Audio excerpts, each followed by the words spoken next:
What's going on, guys? Welcome back to the channel, Pete's Carport, and thanks again for joining me on this series of chasing down wheel vibrations.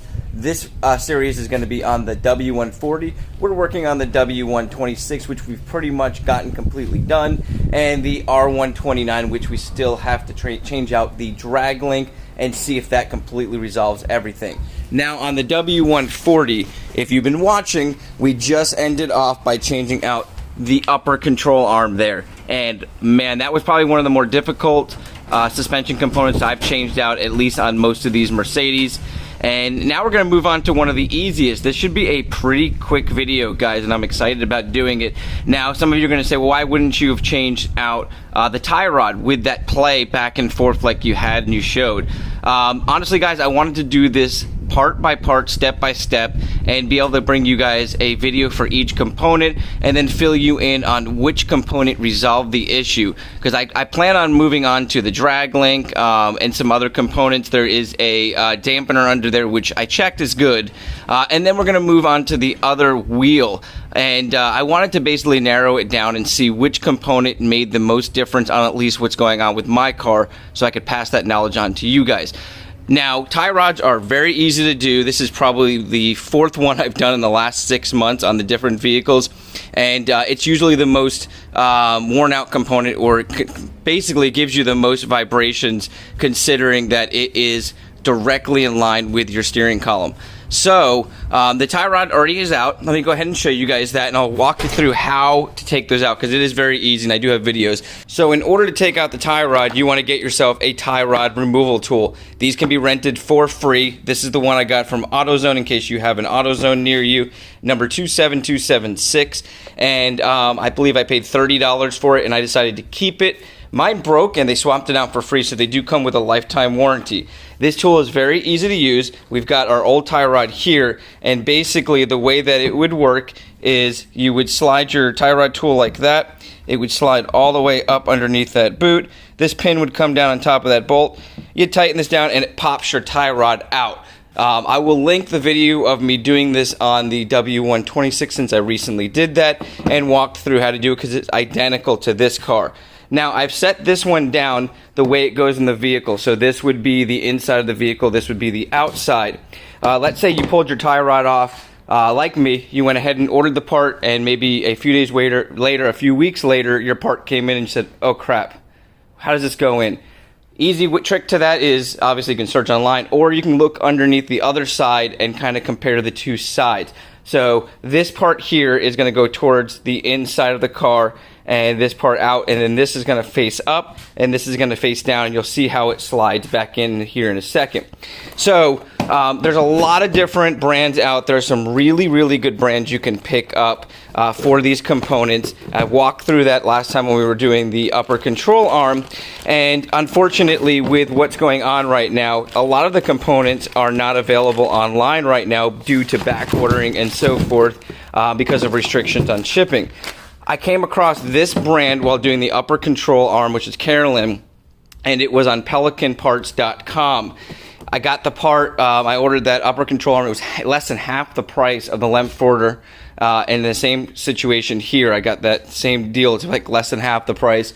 And I got it in a couple of days. So I decided to try it out again, and once again, I got this in 2 days. Okay, I ordered this 2 days ago, and it came right in. Shocked me when I got home today. My wife told me I had this package waiting for me, so I wasn't down that long, so I'm very excited about this. So let me go ahead. What we're gonna do is pull this one out. I'm gonna show you guys how you temporarily set this up before going and getting an alignment, because you will absolutely need an alignment no matter what anybody tells you. You got to go down and get an alignment before driving long distances on this, because you're going to get some crazy wear in your tires if it's not lined up perfectly. But I can show you how you can set this up so that you can easily drive down to a place to get it aligned safely and not have any crazy pull. So let's go ahead and set it up. I'll show you guys that.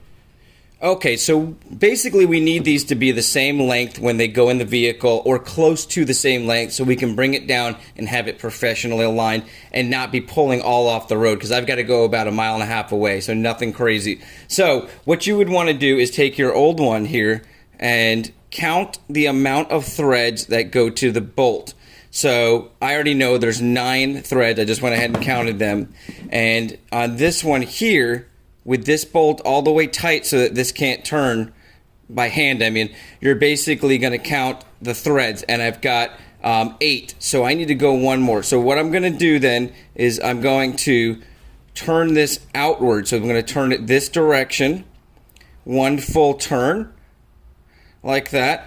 And then I'm going to take my bolt and make sure it's still snug up against there. And I'm going to count the amount of threads, and that should now equal the amount.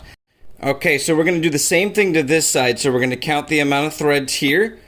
And then we're going to take this end of it, make sure this nut is turned down, not tight, but hand snug. And then we're going to turn this clockwise to bring it out. And that will reveal more threads, as you see. Counterclockwise is going to bring it back into the actual device. Then what we want to do is get ourselves some wrenches and tighten up these 2 nuts so that they're snug and they don't move. That'll keep that in place and keep it from loosening up. Then you can bring it down and have them align that. So that's the little trick of getting this to be close enough to take it down to the alignment. Let's step out to the car and put this back in. Also, once you get everything tightened up, you can basically line them up like this to give yourself a better idea how close they are. This is almost spot on. So let's go ahead now and step out into the car. Alright guys, so this is just going to slide in like this. Now what you're going to want to do is remove the nuts on each end. These are 19mm nuts, and they get torqued down to 60 Newton meters or 45 foot-pounds of torque, so about 44 to 45 foot-pounds. You're going to slide this in. This part over here is going to go facing down, so you just want to line it up to your rod down there. Now this part gets a little tricky, but you can maneuver your wheel to line up with this. Usually going to take 2 hands, and then you can slide it up in there and attach your nuts, get them hand tightened a little bit, and then you can go ahead and grab your wrench and torque them down. So let me go ahead and get this in here and grab my wrench. Okay, so keep in mind when you're putting this in, you got to make sure you wiggle that top piece. It does move. So what I did was I actually stuck this over top of it and moved my top piece around till it lined up, was able to slide in there. Now, like I said, you want to get your torque wrench. I've set mine to 45 foot-pounds, or you can set it to 60 Newton meters. And you just want to tighten it up till you get a click. It's not going to be super tight, but it is going to be snug on there. Keep in mind you're using a lock washer. It should be a one-time use. This way you're going to be safe. And it does come with a new bolt, so you should be good. Oh, there you go. So I'm going to do the same thing up under there, and we're going to be good to go. So I'm going to throw this tire back on. I'm going to take it for a test drive, guys. Sorry, it's real windy outside, so I wanted to step inside. And then I'm going to fill you guys in a second here. Like I said, this is going to be a quick video. I get these changed out now in less than an hour. At home, you could do this job taking your time in a matter of an hour or two. So don't be afraid to do this. It's a very easy job. It'll make a massive difference on your ride quality. So stay tuned. I'm going to fill you guys in on how the ride went. Alright guys, so just took her for a ride. I'm actually over at Harbor Freight. You can see in the background there, picking up some tools. And I got some good news. The vibration is down to a minimal. So what that tells me, there's 2 reasons why I believe the wheel bearings need to be adjusted. The vibration starts right around 40 to 60 like it always has, and as soon as you hit the brakes, the vibration goes away. Now, prior to this, the vibration would kind of simmer down, and so I knew there was something beyond just maybe tightening the wheel bearing on this vehicle, so that's why we went with upper control arm. That bushing was shot up there, and we needed to change that out. The boot was actually torn. After taking out the tie rod, I know I forgot to mention in this video, but the boot actually had a small hole in it, so it was seeping liquid that I didn't see in my initial observation, as well as basically the post was wiggling up and down. So we knew that tie rod was shot. Was it really bad? No, I've seen worse, but we now know that we've gotten rid of most of the vibrations in this vehicle. So what we're going to do on this next episode is, now that we've eliminated the components causing the vibration, we can then tighten up our wheel bearing slowly and see if we can eliminate the wheel play that is still existing on this wheel when it's up in the air. So once again, my name's Pete. This is Pete's Carport. Thanks again for joining me, guys, and thanks again for watching this series on eliminating vibrations as we try to make this car drive like it did when it came from the factory. Have a great day, guys, and a blessed week, and I'll see you next time.